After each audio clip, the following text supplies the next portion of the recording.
messed up. All right. Good evening. So, yeah, we already saw a picture, but that's where we stayed. Now, before we get into it, like Mike said, that when we got back, we probably appreciated the luxury here in America better. I do. There, you could not flush a toilet if you went number one, and you could not throw your toilet paper in the toilet.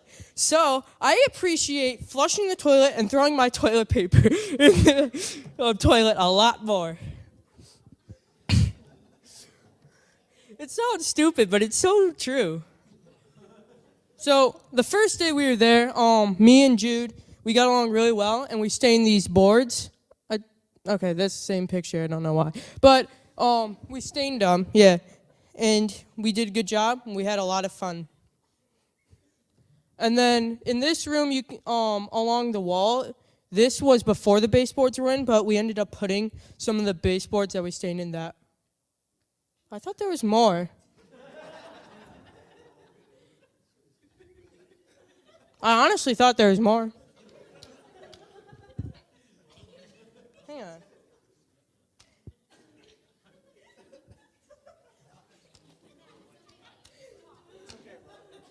Okay.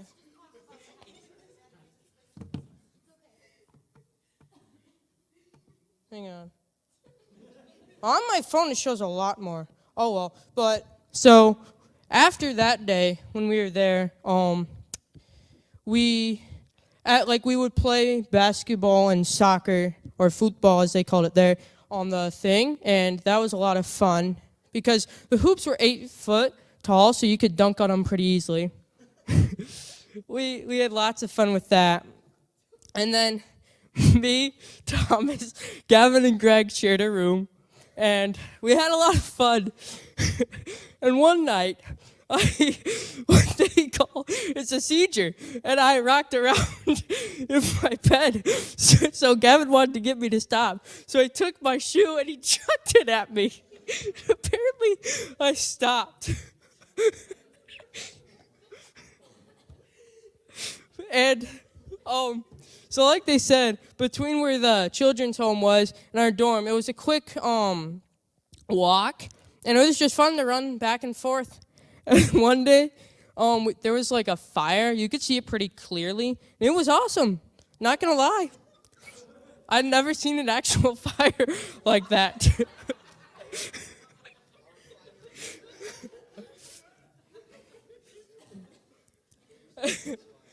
And then, so, there was just one family that actually lived like right next to the dorm. Antonio and Lucas were the two kids I hung out the most. And they had cousins who were almost fully fluent in Spanish and English, which was really cool. And then Lucas, Antonio's brother, I got along great with, and we just had a lot of fun. And then I got along great with Antonio, and yeah, it was a really good time. And during one of the VBSs, when they were doing, I was sitting next to a kid, and I wanted to tell him something. I completely forgot. So I turn around, and I start speaking complete English. And he gives me the most confused look ever. And then I say sorry, which in Spanish is lo siento, because it's just, he didn't understand me. And then we got, on the plane on the way back, we got second to front row seating, which was awesome. And because no one wanted to sit in the front seat, apparently, on the plane. And then the airport, I have a picture. It was completely empty. There was no one there. And this was, I think, 6:30 to 7 in the morning. So, I don't know. That's it.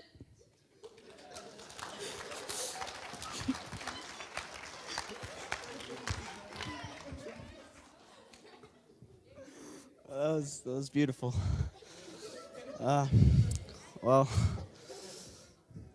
My experience there was just great, and I'd like to say for everyone that went, it was just life-changing, perspective-changing, a lot more. And when I got there the first day, it was dinner, and I just couldn't speak to them at all.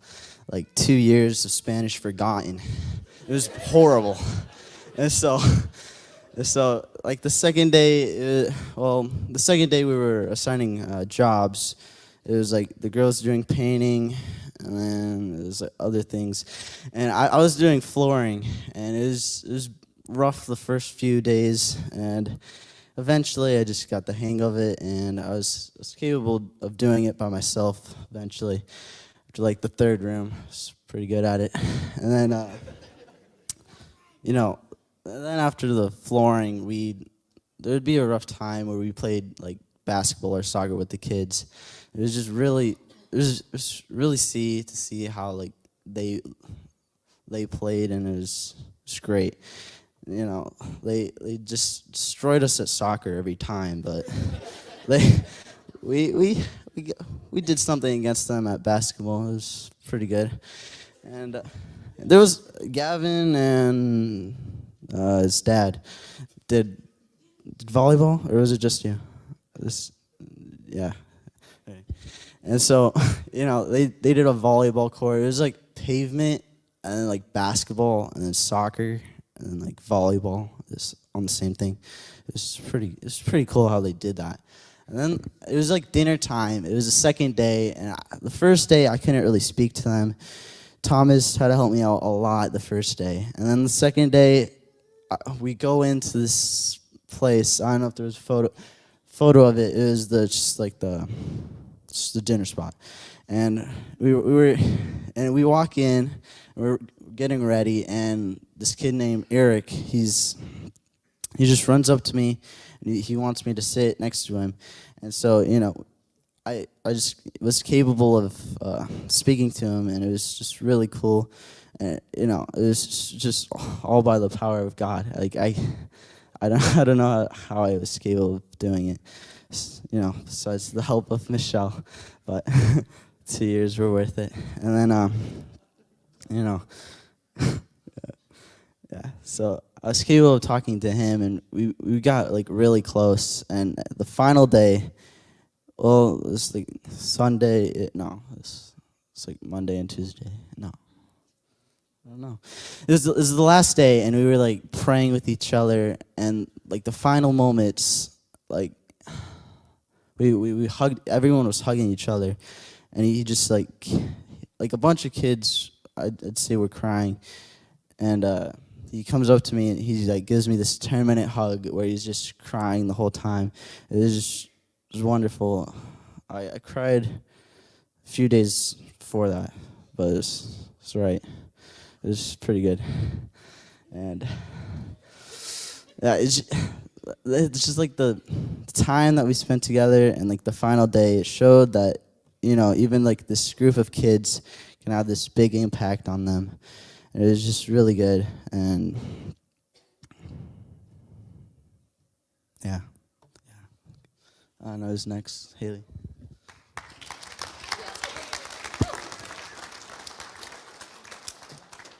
Okay, so I don't know any Spanish, okay? I only took 1 year. But when I got there, like when we went to the church and stuff, like I felt like I knew how to say the words better and like pronounce it, so it was all God was doing that, obviously, because I only took 1 year myself, so I don't know any. And just how the kids are like so like happy and stuff is like really hit like everyone mostly, because like not a lot of people here are that happy, so yeah. It was a really great experience. I would recommend for people that wanted to go. If they didn't have this, don't cry. If they didn't want to go, they can go. And I definitely want to go back when Michelle goes back. So yeah, that's it.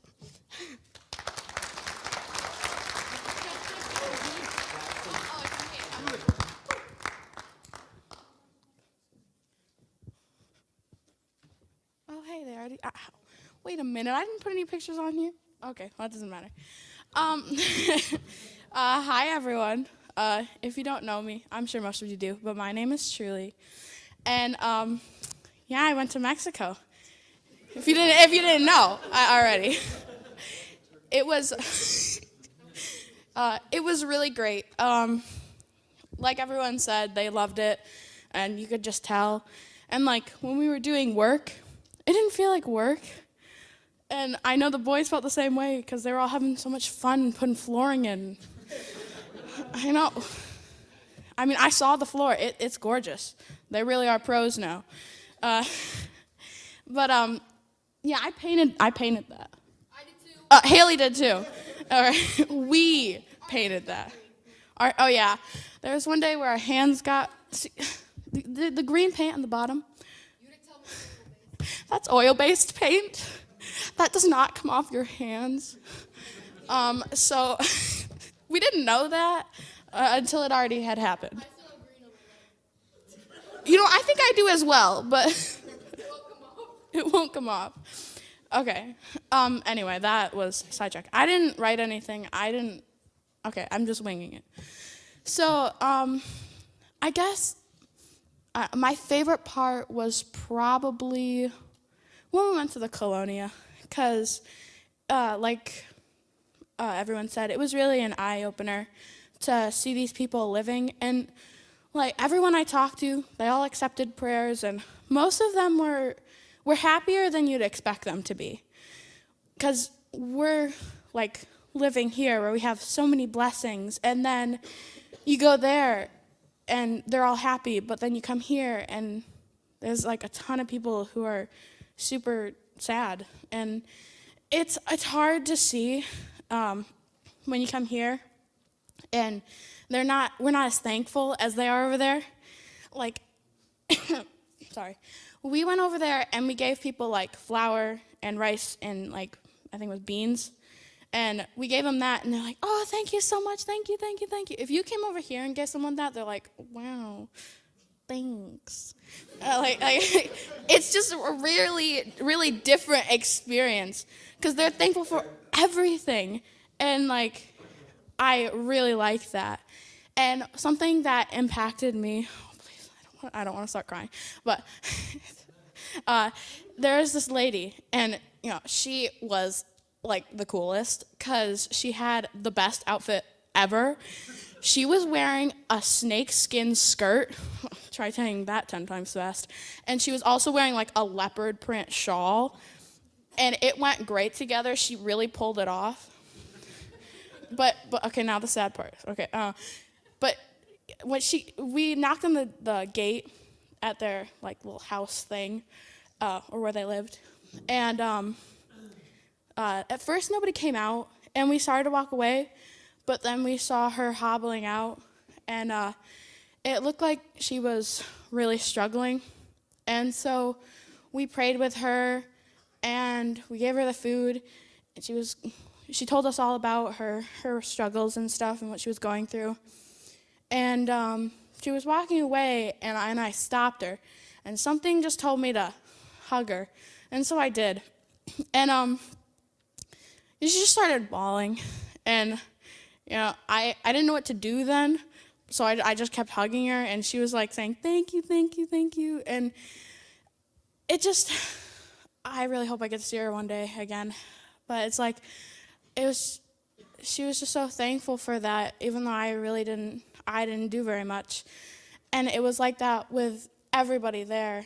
And the kids there were the same way. They were thankful, and like, we did crafts with them too, and I've done crafts with kids here before, and there's a ton of kids where you try and do a craft with them, and they're just like so not interested. They think they're just too cool for school. And like, I'm over there enjoying the craft, and they're like, I don't want to do this. But you know, the kids there, they just did it. They loved it. Like, we did crafts with the girls first, and it was great. I think there's only one girl who was a little iffy about it, but she still did it. And then the boys came in and were like, oh no, not the boys. They just came back from gym. They're not gonna wanna do this. We're gonna struggle. They were better than the girls. They loved it. They were making their little jellyfishes, and it was awesome. And I loved it there. I wanna go back so bad. I came back and I was like, I wanna go back. Because everything was great. No matter what we did, I had a great time. We would eat lunch, or dinner actually, with the kids, and it's like the first few nights it was like, I don't really think they like me very much. I'm kind of like weird here. There's a bunch of little Mexicans. I don't know what to do. And then like near the end of the week, it was just like you were swarmed with children. It was hard to get a American to sit with everyone's table, and they all wanted you to sit with them. And you were torn because you want to sit with all of them, but you can't. And I was just so thankful for the experience and thankful to Mom and thankful to everyone over there who helped me. Especially Thomas, because, he managed to break the language barrier. You could see that, and he said that. I gave it a okay fight. I got a little dent in there, I think. As Greg would say, 4 years of Spanish, gone. I do appreciate it, though. Well, actually, it's 3 years of Spanish. It might be 4. Please don't make Spanish 4 next year. I don't want to have to take that. But I can't wait to go back and do more work. I can't wait to go on other missions trips because I want that experience, and it was just so eye-opening, and I'm so blessed to have been able to go. And if any of you are thinking of going on any missions trip, you should definitely just do it. I can't believe I almost didn't go, but thankfully my parents let me, so thank you. And so, yeah, I guess that's it. There's so much more I could have told you, but, I chose this. I didn't write anything down, so, yeah. I don't know who's next. Gabine, here you go. Good luck, Grandma. Thanks. He's not saying Oscar right now. Okay. So I decided to start it off with some work that I did, and this was us doing flooring and Greg using a tape measure for like the first time ever. He was a pro by the end. Greg did great, and that was our first room. So by the third room, he was like a pro practically. He could do it by himself. So this was me setting up the volleyball net there, which Mike Squared helped me with a lot. Mr. Shell and my dad, they helped me a bit, but for the most part, I set it up by myself, and at the end, it looked pretty good. I'm not gonna lie. I felt better about it than I did some nets in our league in America here, Tyburn. So, if you've ever been there, you know what I'm talking about. And then this was them. We got to play a bit with them, and they actually really enjoyed it. Some of them had played it before, some of them hadn't, and it was really cool to show them my favorite sport from what I had learned from it, and then bring that to them and let them have fun with it as well. So this was breakfast tacos, and let me just say, they are so good. Like, really, really good. And this is like, I love Mexicans, so I wasn't surprised that they were really good, but they were really, really good. And this was just at the candy shop, and the candy shop was really fun, and we got to pick out some candies, which I also have if you want some Mexican candy. Nobody's eating it at our house because it's a lot. So hold on. Can you go back? So this is like, you would look at this, and you're probably thinking right now, where is he going with this? Like, this is touristy type pictures. And it's true, we did have a few touristy moments, but I want to say nothing compared to being with the kids and showing them what you could do, and then having them show, and then using, hopefully 2 years of Spanish to try to communicate. It ended up amounting to about half a year but I did my best. So nothing compared to talking with them and doing your best to have fun with them. So this is the picture. A lot of the kids were chasing us, and by us I mean me. It was like they would chase you, and I'd get into the corner and I'd be like, I'm so tired, and they'd be like, I don't care, and surround you. like straight up 5 kids pressing you against the wall trying to, it was a lot of fun though, and although I didn't always understand exactly what was happening, it was still so much fun to do that with them. And then this was, soccer, when we played with them, and we played quite a bit actually, and this is, I think, just the kids that go there during the week, and some of them were with the kids who came for VBS as well. But some of these kids are easily better than me, like easily. Some of them have look like they're like the captain of our team. Like, I don't know how or why, but these kids are really good at soccer. They practice, that's fair. So I mean, I practice, but I don't practice like they practice. So, but okay, actually, can we go back one picture real quick? Okay, this is a cool picture. I'm not gonna lie, but so one of the things I wanted to do before I got onto the cooking for everyone is I wanted to say that a lot of times when you go on missions trips, and I showed you the pictures, the work and the touristy stuff and everything, that's a lot of times what people want to know is like, what did you do there? What did you accomplish? How fun was it?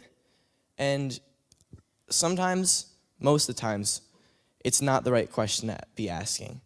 Most of the times, you should be asking, what did the Lord accomplish there? And that can be for the kids and for the staff there, but that can also be to you, because I know the Lord accomplished a lot in my life in 1 week being there.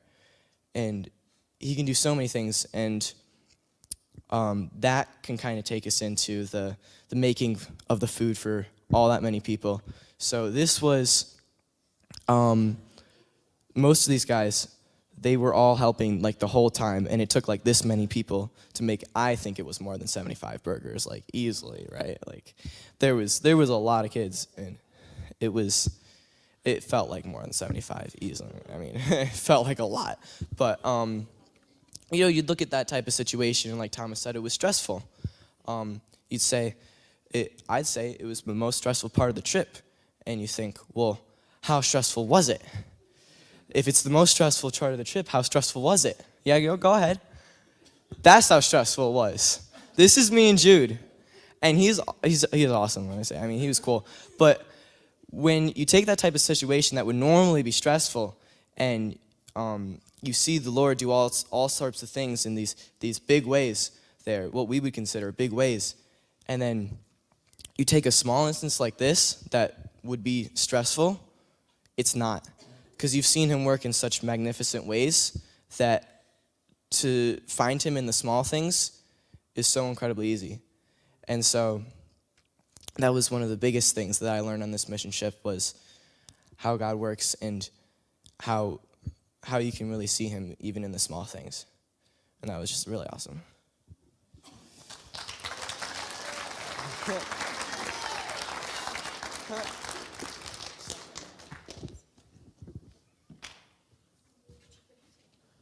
So I knew about where I was in the lineup, and I didn't know what was going to be covered and what wasn't. So we're going to kind of move through some of these. So when we got back, everybody was asking about kidnapping and all that kind of stuff in Mexico. And that's actually why I went. No, don't misunderstand me. I didn't want Gavin to get kidnapped. Gavin wanted to go, and my wife and somewhat myself were a little concerned sending him off there. So I went. We're in the desert. Like, there is nothing around. That's like the front door, and that's what you've got there. So, the place where we heard about the kidnapping, that was 12 hours away. So, pretty safe there.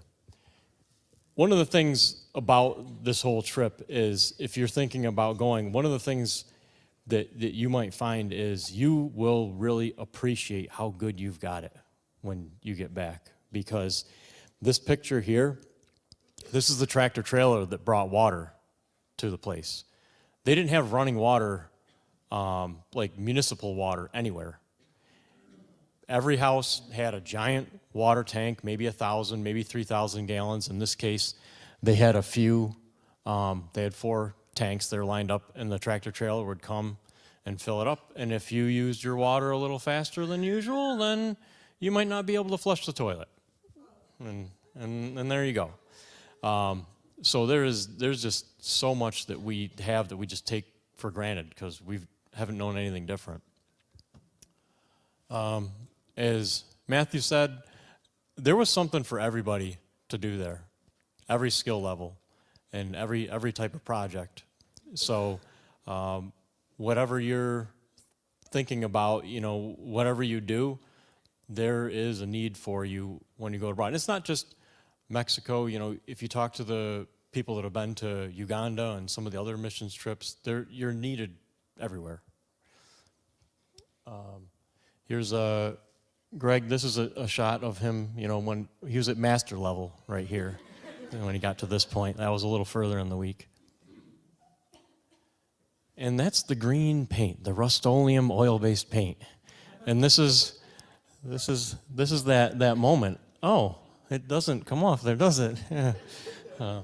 These things happen, you know. There's writing on cans you can't read and stuff happens. It was good.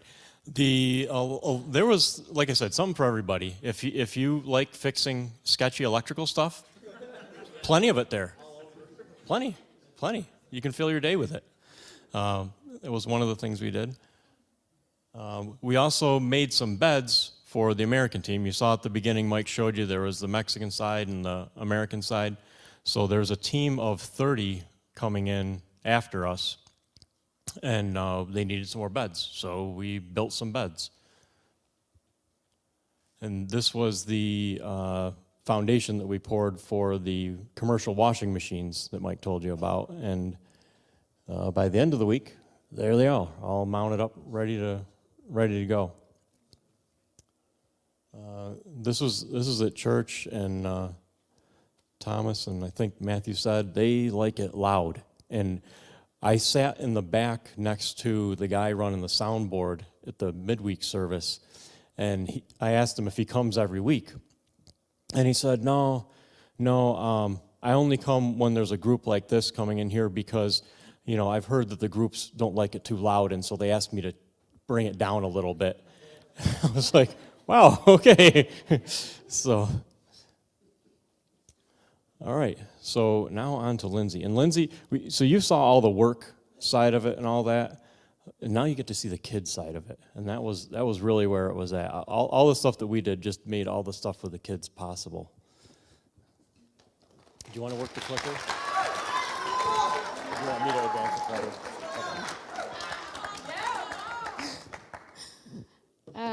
Yeah, so I feel like Mike was kind of saying I didn't work, but that can't possibly be what you meant. Yeah, so are you sure this works, Mike?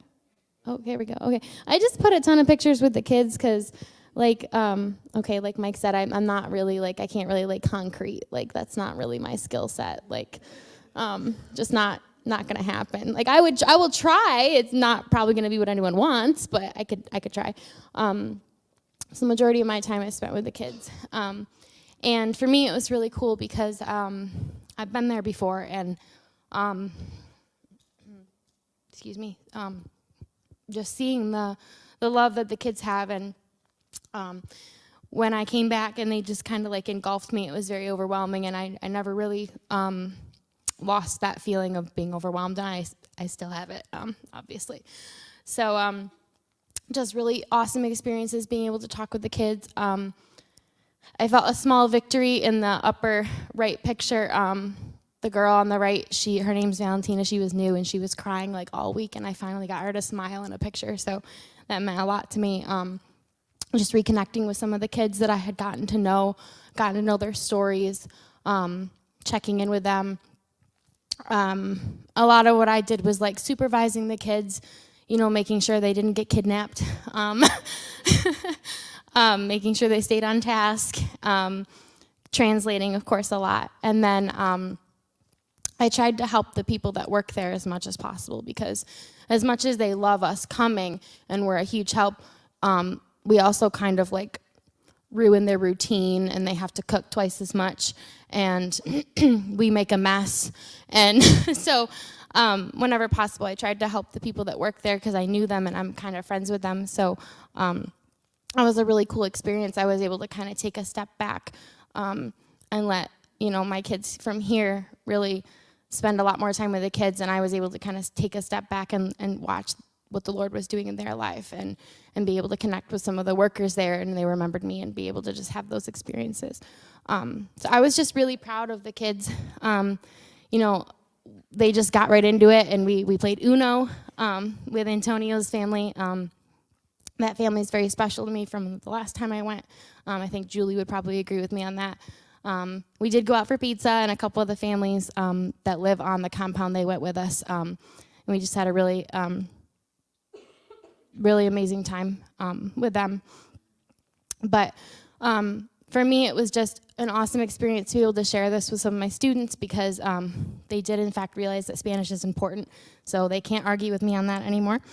But also just very overwhelming to see their hearts change throughout the week and just see, the things that they were willing to do for the Lord and just how they just stepped right in and played with the kids and taught them volleyball and did VBS and just really did everything that was asked for them. Even Matthew and Thomas got up in front of the church and talked, which was just a very proud moment for me. And I'm not even their real parents.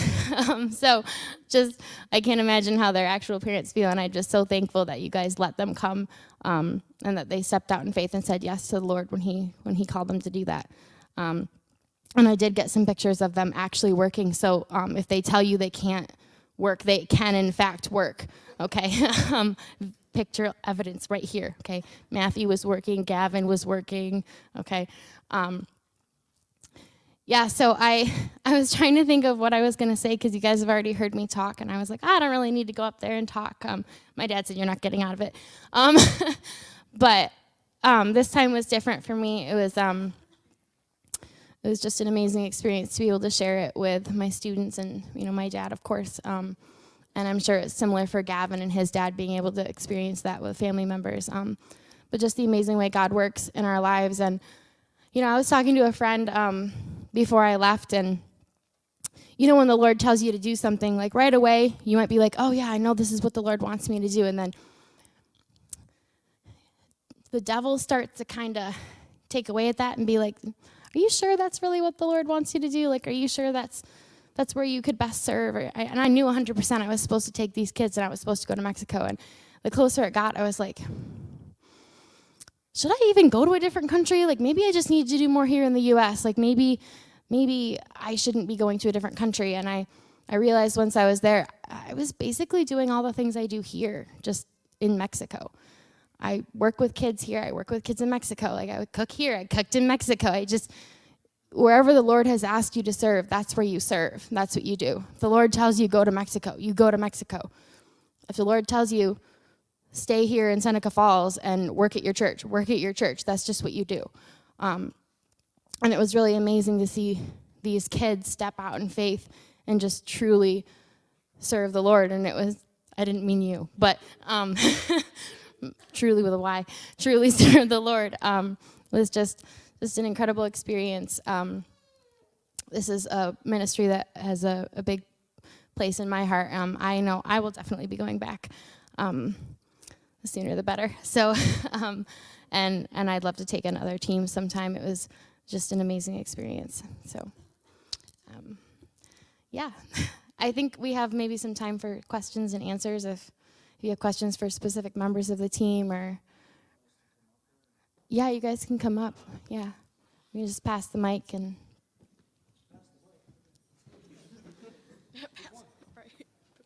Are there any questions?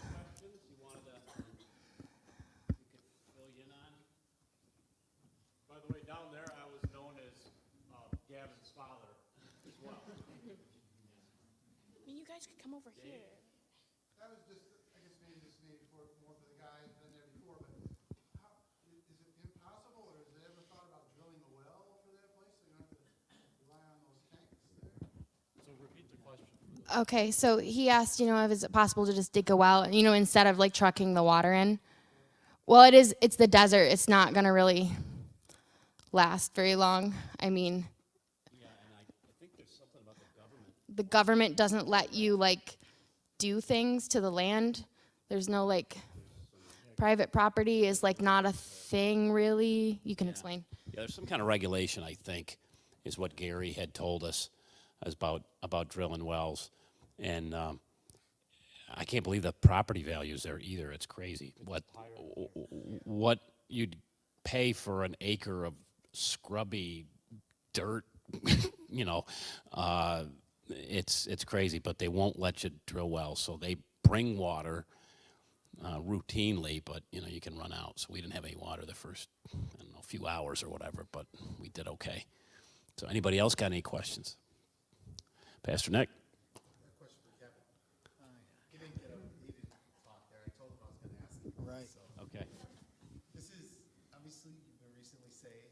Yes. baptized just over the summer. Yes. So it's your first overseas mission experience. What was it like for you? Was it surprising? Yeah, it was very surprising just to see how a third world country is compared to ours and all the amenities we have, and they have nothing. But yeah, like the kids say, they were just so happy. You know, they I don't know what it is. They just have less and but are more joyful about it. Yeah. And also seeing all these kids work together as a team was really not surprising to me, but it was, you could tell it was the Lord's will to do it, because they didn't say no to anything that was asked of them, and they've said this before, and I'm just picking up what they said. They're not all from the same grade, but they knew each other going to school here, but they weren't like a collective group. But down there you wouldn't know that, because they just picked right up and did whatever they were asked of them, and they did it pretty good too. And then the VBS skits, they worked really hard at that, and it showed, because it was really good. Yep. Yeah, I just was wondering if kind of one of you could articulate what the worship was like, what the message is on church nights. Was there a Wednesday night service and a Sunday morning service? And who did the preaching? And how did the language barriers and so forth, were there any language barriers for, the English and the Spanish? So I'll repeat. So for the live stream, Pastor Ray just assaulted us with a litany of questions about worship. And I can't even remember where he began with that, but I think it was somewhere along of how often and in what ways.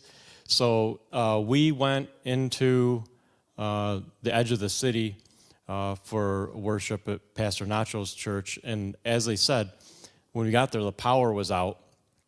And actually, it wasn't even technically morning. It was like noon. We went over for some breakfast tacos, and then we started at noon. So we get there, the power's out. They just grabbed their acoustic guitars and drums, and they were doing worship, and just turned up their vocal a little bit. And we were like, all right. And we didn't know any different, because we'd never been there before, except for Lindsay. So then the power came on, and they lit up, the lights lit up, and the guitars and the keyboard, and then we went to town and just raised the roof. It was, yeah. And so they did a lot of the same songs. In fact, the church, the group that was there from Janesville, how many songs did they have that they did the same? There was like 6 songs that we sang in Mexico that they sang back home that same Sunday. It was just a wild coincidence. So very, very similar along those lines. And how about the preaching and teaching? Was he in a book, or did he just... So we got to hear Psalm 113, 133, 2 or maybe 3 times.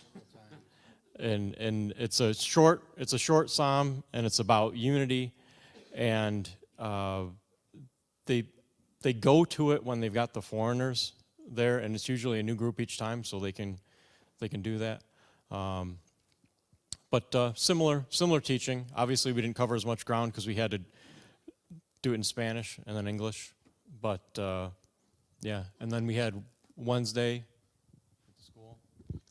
Yeah, so they do more topical, and then we have a translator. So Tomas was one of the ones from the other church, and he translated for Sunday, and then I translated the Tuesday night service that they did. But it was more topical. Each time I've gone, Pastor Nacho, he's kind of gone through with like a list of like ways you can be a good servant. Or actually he did, when we were there, he did, I think it was like 6 ways to be a good missionary, actually. But they do, when we do the worship service, they do the words in English and in Spanish, even if the song is completely in Spanish. So you can sing along with it in English, or you can sing in Spanish. I always try to sing it in Spanish, because why not? But that's one of the most powerful things for me anyway, is that you've got both languages being sung at the same time, but it doesn't matter, because it's the same God.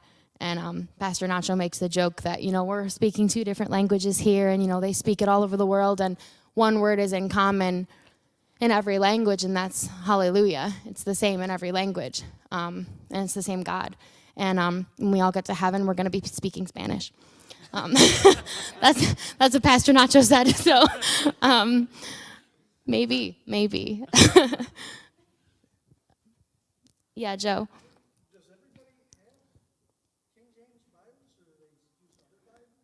They use the Reina Valera mostly there, which is similar to the King James here. It uses vosotros a lot, which is a pronoun that's not used in countries besides Spain. But there's other versions. They have like an NVI, which is kind of like the NIV version. But usually they use the Reina Valera. Mike.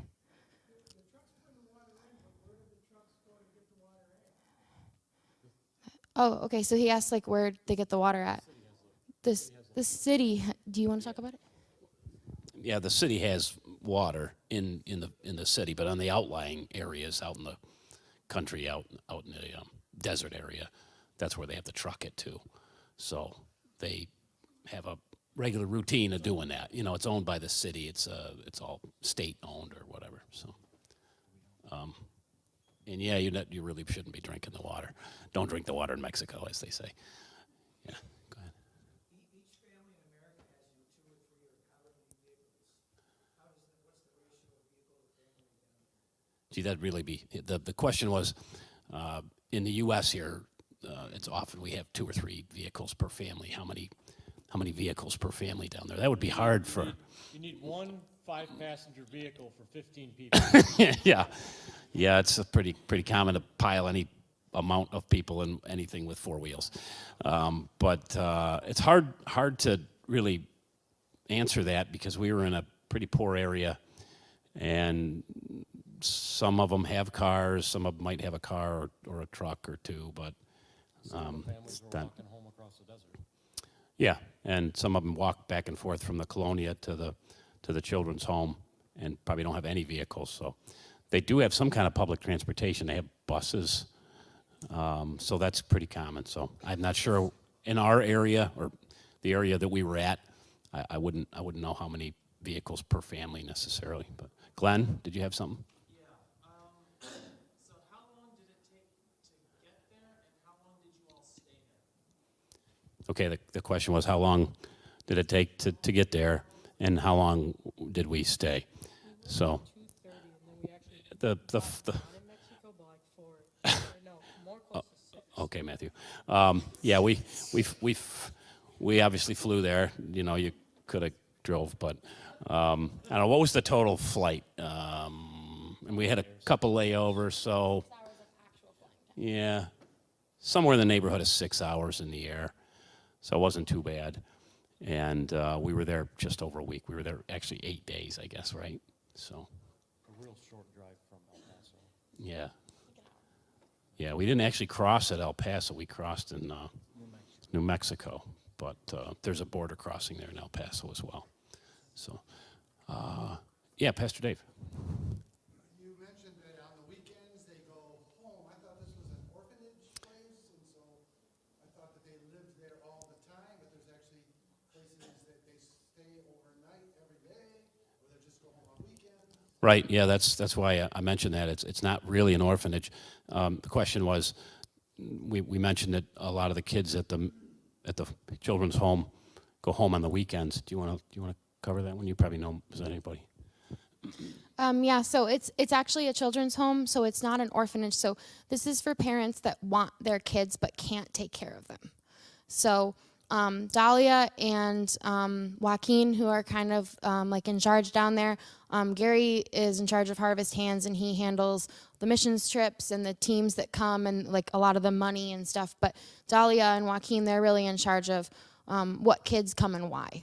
And they can be from all over the area. There's a couple kids that live like 3 hours away, and it's it's for families that they want their kids, they just can't take care of them. And sometimes it's because there's abusive relationships with fathers or other family members, and sometimes it's just simply financial. A single mother with 4 kids who just can't do it.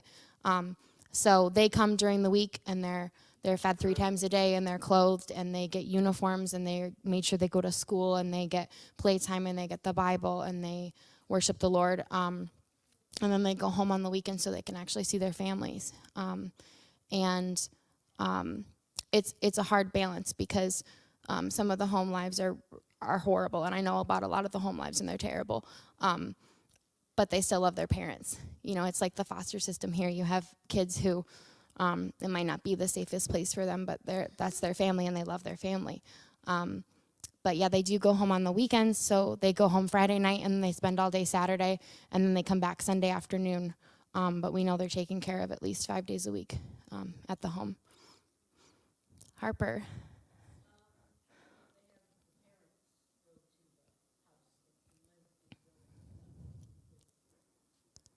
That's a good question. Harper asked why don't we put up like all the families, like just have the families just live there. It's not super realistic. You wanna? I mean, yeah. Yeah, the question was, why don't the whole families go there? That's just not realistic. It's not a big enough facility to be able to house multiple families together. It's the mission there is to have an outreach to children. And so that's what they're able to do with this particular piece of the puzzle. They're also in the process of trying to have their own school. They've got to be approved for that. And actually, I was on the phone with Gary this afternoon, and he mentioned that they've got to have an inspection by somebody to say if they're approved to be a school. So that's in the process now. And if that goes, then they're going to actually be able to build next door to where the children's home site is and have a school right there. So that may change things where maybe they would be able to stay there longer. But at this point, they wouldn't have enough housing to be able to house multiple families there, you know, all the time. So, got any other questions for us? Probably good for questions. Nick, why don't you? Okay. So we'll ask you guys to stick around up here. We're going to just close in prayer. So anybody who still has questions, we encourage you to come up, ask them, talk to them. I think one really important thing Lindsay hit on, and anyone who's curious can come ask her about it, is she was doing the same thing down there that she does here. And I think it's easy for us all to get caught up in this when something's special, whether it's a ministry, missions trip, going to a conference, whatever it is, it feels so different to us than when we do it in our daily life. And it's very easy for us to feel like then the daily life is somehow less important or less of doing God's will. And, you know, I think Lindsay was kind of hitting on that. And some of you guys can hopefully speak to that as well. And I think that's an important lesson for us all to get towards an answer, is understanding the Lord sends us and we do it wherever he has us do it. We be obedient to his calling wherever it is. We don't need a good reason to say, like, we don't need to justify in our heads, well, why do it there when you can do it here, or vice versa, because it really is just doing it where he's asked us to do it. So let's pray. Lord, I pray that you give us just a new fire in our heart for ministry based off of this, Lord. Whether that ministry is serving physical needs with our hands, serving emotional, mental, spiritual needs with our time, our energy, our effort, our love, Lord. Guide us all. Show us where you want us to be. Show us where you want us serving, and not just down the road, Lord, but tomorrow. Show us the work to do tomorrow for your kingdom. In Jesus' name, amen.